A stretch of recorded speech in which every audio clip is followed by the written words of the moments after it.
ദൈവത്തിൽ നിന്നുള്ള ഇമ്പാർട്ടേഷനെ കുറിച്ച് പറയുകയാണെങ്കിൽ, ഒരു വ്യക്തി അവരുടെ മാതാവിൻ്റെ ഉദരത്തിൽ ഉരുവാകുന്നതിന് മുമ്പേ ദൈവം ആ വ്യക്തിയെക്കുറിച്ച് കണ്ടിരിക്കുന്നു എന്നുള്ളത് ഇരമ്യാവ് എഴുതിയ പുസ്തകം 1 അധ്യായത്തിൻ്റെ 5 വാക്യത്തിൽ നമുക്ക് കാണുവാൻ സാധിക്കും. അവിടെ ഇരമ്യാവ് പറയുന്നു, തൻ്റെ മാതാവിൻ്റെ ഉദരത്തിൽ ഉരുവാകുന്നതിന് മുമ്പേ ദൈവം കണ്ടിരിക്കുന്നു എന്ന്. ഏതൊരു വ്യക്തിയെയും ഭൂമിയിൽ ജനിക്കുന്നതിന് മുമ്പേ ദൈവം കണ്ടിരിക്കുന്നു. ദൈവം ഓരോ വ്യക്തികളുടെയും വിളിയും തിരഞ്ഞെടുപ്പും ദൈവം പല രീതിയിലായിരിക്കും വച്ചിരിക്കുന്നത്. എൻ്റെ വിളിയും തിരഞ്ഞെടുപ്പുമായിരിക്കില്ല എൻ്റെ ഹസ്ബൻഡിൻ്റെ വിളിയും തിരഞ്ഞെടുപ്പ്, എൻ്റെ മകൻ്റെ വിളിയും തിരഞ്ഞെടുപ്പ്, എൻ്റെ മകളുടെ വിളിയും തിരഞ്ഞെടുപ്പ്, എൻ്റെ ബന്ധുമിത്രാദികളുടെ, എൻ്റെ സഹോദരങ്ങളുടെ ഒക്കെ തിരഞ്ഞെടുപ്പ്. ഒരു വ്യക്തിയെ ദൈവത്തിൻ്റെ വേലയ്ക്കായി തിരഞ്ഞെടുത്തിരിക്കുന്നു എങ്കിൽ ആ വ്യക്തിയിലേക്ക് ദൈവം പകർന്നിരിക്കുന്നതായ അഭിഷേകം, ദൈവം ആ വ്യക്തിയെ കണ്ടിരിക്കുന്നു എങ്കിൽ ദൈവം ആ വ്യക്തിയെ അഭിഷേകം ചെയ്യുവാൻ, ദൈവത്തിൻ്റെ ഇഷ്ടപ്രകാരം മെനഞ്ഞെടുക്കുവാൻ ദൈവം ആ വ്യക്തിയെ ഓരോ വ്യക്തികൾക്കും പല രീതിയിലായിരിക്കും. ഞാൻ ദൈവത്തെ രുചിച്ചറിയുവാൻ കാരണം എനിക്ക് ഉണ്ടായതായ രോഗ മൂലമാണ്. ഞാൻ 1995 ആണ് ദൈവത്തിൻ്റെ സ്നേഹത്തെ രുചിച്ചറിയുവാൻ ഇടയായി തീർന്നത്. അത് ഇന്നത്തെ പോലെ തിരുവോണ ദിവസത്തായിരുന്നു. അതും ഒരു ഓഗസ്റ്റ് മാസത്തിൽ ഒരു ബുധനാഴ്ച ഉള്ള തിരുവോണ ദിവസത്തിലായിരുന്നു. അന്ന് 30-ാം തീയതി ആയിരുന്നു തിരുവോണം. ആ ദിവസത്തിലായിരുന്നു ഞാൻ ദൈവത്തെ രുചിച്ചറിഞ്ഞത്. ദൈവം എന്നെ അഭിഷേകം ചെയ്തത്. അന്യഭാഷ അടയാളത്തോടുകൂടി ഞാൻ അഭിഷേകം പ്രാപിക്കുകയും എനിക്ക് രോഗത്തിൽ നിന്ന് പരിപൂർണമായൊരു വിടുതൽ ദൈവം നൽകുകയും ചെയ്തു. അതോടുകൂടി ദൈവത്തിൻ്റെ വേലയ്ക്കായി ഞാൻ എന്നെ സമർപ്പിക്കുകയും ദൈവം എന്നെ വിളിച്ച വിളിയും തിരഞ്ഞെടുപ്പും അനുസരിച്ച് ഞാൻ ദൈവസന്നിധിയിൽ സമർപ്പിക്കുകയാണ് എന്നെ ചെയ്തത്. അതുപോലെ ഞാൻ വിശ്വസിക്കുന്നു, എൻ്റെ മാതാവിൻ്റെ ഉദരത്തിൽ ഞാൻ ആയിരുന്നപ്പോഴേ ദൈവം കണ്ടിരുന്നു എന്നുള്ളത്. അതുകൊണ്ട് എൻ്റെ മാതാവിൻ്റെ ഉദരത്തിൽ ഞാൻ ആയിരുന്നപ്പോഴേ പിശാച് എൻ്റെ ജീവനെ എടുക്കുവാൻ പല പ്രാവശ്യവും ശ്രമിച്ചിരുന്നു.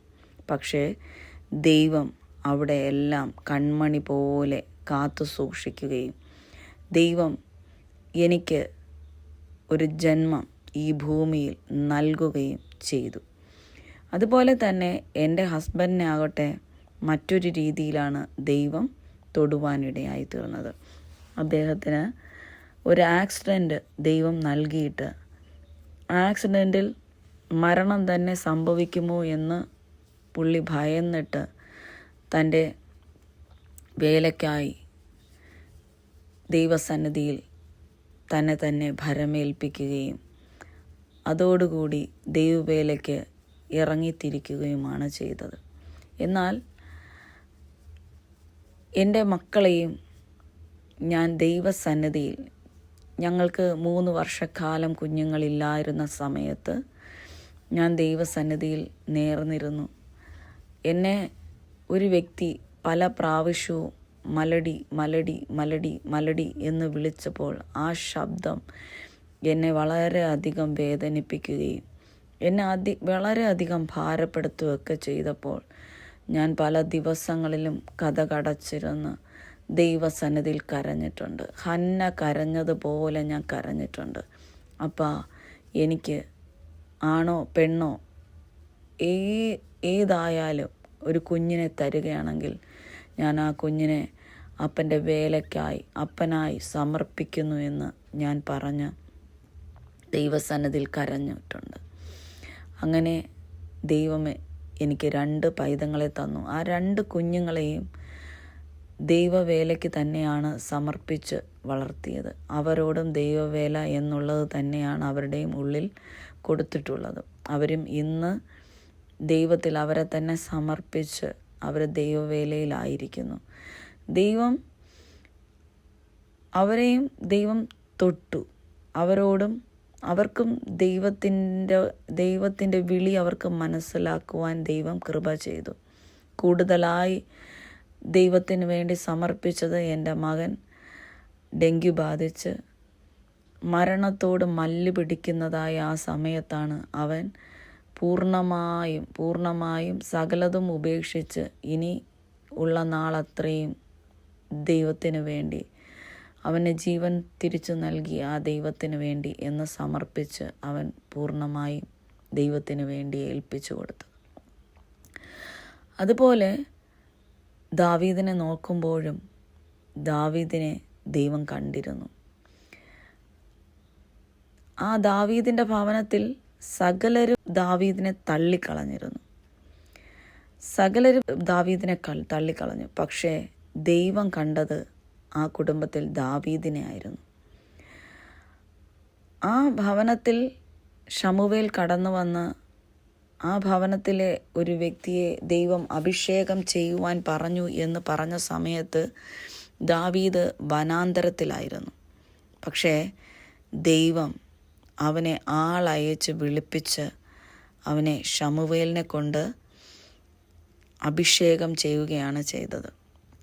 അതുപോലെ തന്നെ ശമൂവേൽ ബാലനാകട്ടെ ഹന്ന വളരെ വേദനിച്ച് പ്രയാസപ്പെട്ട് ദൈവസന്നിധിയിൽ നേർന്ന് ദൈവത്തിൻ്റെ സന്നിധിയിൽ തൻ്റെ പൈതലിനെ പൂർണ്ണമായിട്ടും മുലകുടി മാറുമ്പോൾ തന്നെ ആലയത്തിൽ കൊടുത്തുകൊള്ളാം എന്ന് നേർന്ന് ദൈവസന്നിധിയിൽ നിലവിളിച്ച് കിട്ടിയതായ പൈതലാണ് ആ ശമൂവേൽ ബാലൻ. മുലകുടി മാറിയപ്പോൾ ശമൂവേലനെ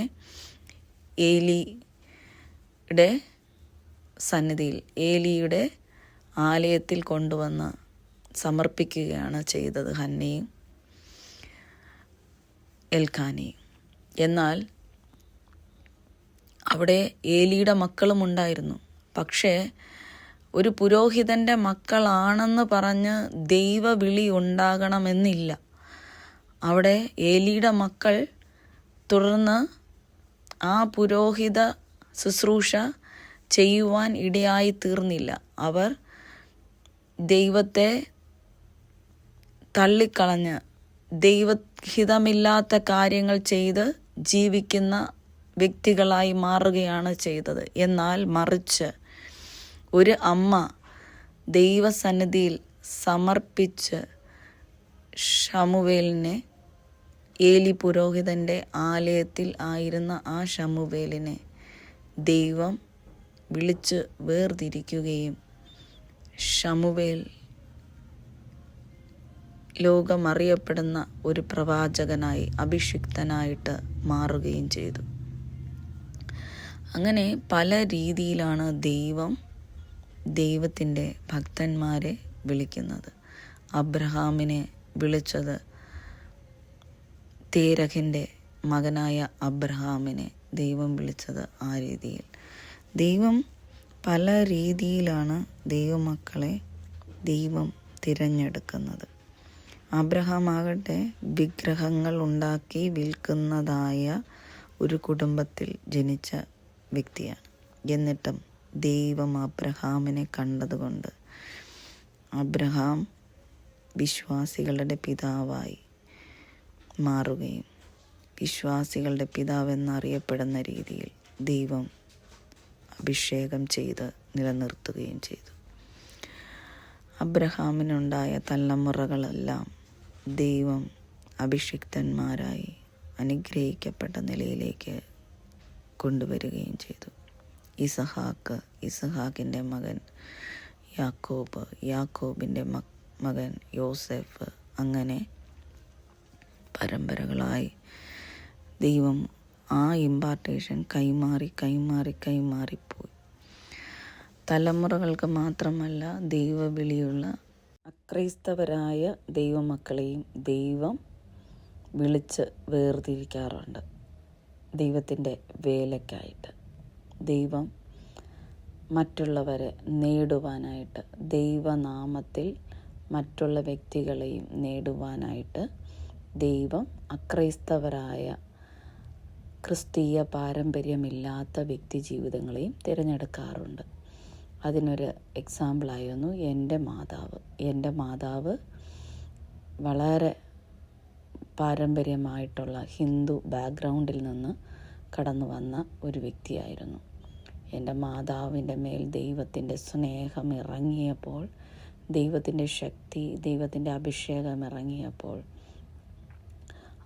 എൻ്റെ മാതാവ് സകലതും ത്യജിച്ചിട്ട് മരണം വരെയും എൻ്റെ മാതാവിനെ ഞാൻ കണ്ടിട്ടുള്ളത് എപ്പോഴും പ്രാർത്ഥിക്കുകയും ബൈബിള് വായിക്കുകയും പ്രസംഗങ്ങൾ കേൾക്കുകയും എവിടെ ആരാധനയുണ്ടോ അവിടെ ഓടിപ്പോവുകയും മറ്റുള്ളവരോട് താൻ അനുഭവിച്ച ആ ദൈവസ്നേഹം പങ്കുവയ്ക്കുകയും മറ്റുള്ളവർക്ക് വേണ്ടി പ്രാർത്ഥിക്കുകയും മറ്റുള്ളവരോട് സുവിശേഷം പറയുകയൊക്കെ ചെയ്യുന്ന ഒരു വ്യക്തിയായിട്ടാണ് എൻ്റെ മാതാവിനെ ഞാൻ കാണുവാനിടയായി തീർന്നത്. അതുമാത്രവുമല്ല, എൻ്റെ പിതാവിൻ്റെ പിതാവ് വളരെ ദൈവഭക്തനായ ഒരു വ്യക്തിയായിരുന്നു. ഈ ദേശത്തിൽ തന്നെ അറിയപ്പെടുന്ന ഒരു ദൈവഭക്തനായിരുന്നു. അദ്ദേഹത്തിൻ്റെ മക്കളെ എല്ലാം ദൈവഭയത്തിൽ വളർത്തുകയും ദൈവത്തിൻ്റെ വചനത്തെ പഠിപ്പിക്കുകയും പ്രാർത്ഥിക്കുവാൻ പഠിപ്പിക്കുകയും ഒക്കെ ചെയ്തിരുന്നു. അതുപോലെ തന്നെ എൻ്റെ പിതാവും ഞങ്ങളെ വചനം പഠിപ്പിക്കുകയും പ്രാർത്ഥിക്കാൻ പഠിപ്പിക്കുകയും ഞങ്ങളുടെ ഭവനത്തിൽ എന്നും രാവിലെ എഴുന്നേറ്റാൽ ഉടനെ ദൈവവചനം വായിച്ച് പാടി പ്രാർത്ഥിച്ച് അങ്ങനെ തന്നെയാണ് ഞങ്ങളെ കുഞ്ഞിലെ തൊട്ടേ വളർത്തിയത്. ആ പ്രാർത്ഥനയും എല്ലാം ഞങ്ങൾ കണ്ടാണ്. പക്ഷേ എൻ്റെ മാതാവിന് അപ്പോൾ പ്രാർത്ഥിക്കാനോ ഒന്നും അറിയത്തില്ല. പക്ഷേ അവിടെ എപ്പോഴും ആ പ്രാർത്ഥന സമയത്ത് ഇരിക്കും. ബൈബിള് വായിക്കാൻ അച്ഛൻ പറയുമ്പോൾ ബൈബിള് വായിക്കുകയൊക്കെ ചെയ്യുമായിരുന്നു. പക്ഷേ അമ്മയ്ക്ക് വിശ്വാസം അങ്ങനെയില്ലായിരുന്നു. വർഷങ്ങൾ കഴിഞ്ഞ് എനിക്കും എൻ്റെ പിതാവിനും രോഗം ബാധിച്ച സമയത്ത് ഞാൻ പഠിച്ച സ്കൂളിൽ ഒരു സിസ്റ്റർ ഞങ്ങളോട് മകൾക്കായാലും ഹസ്ബൻഡിനായാലും രോഗമല്ല, അത് പൈശാചിക ബന്ധനമാണ്, പിശാച് ആണ് ഇങ്ങനെയെല്ലാം കാണിക്കുന്നത്. അതുകൊണ്ട് അത് നിങ്ങൾ ധ്യാനം കൂടണം, ധ്യാനം കൂടി നിങ്ങളുടെ ആ രോഗബന്ധനത്തെ ദൈവത്തിന് മാത്രമേ മാറ്റുവാൻ കഴിയുള്ളൂ എന്ന് പറയുകയും ഞങ്ങളങ്ങനെ സിസ്റ്റർ പറഞ്ഞ സ്ഥലത്ത് പോവുകയും അവിടെ ചെന്ന് അവിടെ വെച്ചാണ് ഞങ്ങൾ ദൈവത്തെ രുചിച്ചറിയുവാൻ ഇടയാകുന്നത്. എൻ്റെ അമ്മയായാലും ദൈവത്തെ രുചിച്ചറിഞ്ഞതും ഞാൻ ദൈവത്തെ രുചിച്ചറിഞ്ഞതും ഒരേ ദിവസം തന്നെയായിരുന്നു. ദൈവം ഞങ്ങളെ രണ്ടുപേരെയും ദൈവം തൊട്ട് ഞങ്ങളെ സ്നേഹിച്ചു. ദൈവം ഞങ്ങളെ അത്ഭുതകരമായി വിടുതൽ നൽകി. എൻ്റെ എൻ്റെ അറിവ് വന്ന കാലം തൊട്ടേ രോഗിയാണ്. പക്ഷേ എൻ്റെ മാതാവിന് വേണ്ടിയല്ല അവിടെ പ്രാർത്ഥിക്കുവാനായിട്ട് പോയത്. എനിക്കും എൻ്റെ അച്ഛനും വേണ്ടിയായിരുന്നു പ്രാർത്ഥിക്കുവാൻ പോയത്. പക്ഷേ ദൈവം എൻ്റെ മാതാവിനെയും കണ്ടിരുന്നു. അക്രൈസ്തവയായ എൻ്റെ മാതാവിനെയും ദൈവം കണ്ടിരുന്നത് കൊണ്ട് ദൈവം ആദ്യം സ്പർശിച്ചത് എൻ്റെ മാതാവിനെയാണ്. എൻ്റെ മാതാവിൻ്റെ രോഗത്തിനാണ് സൗഖ്യം കൊടുത്തത്, വിടുതൽ കൊടുത്തത്.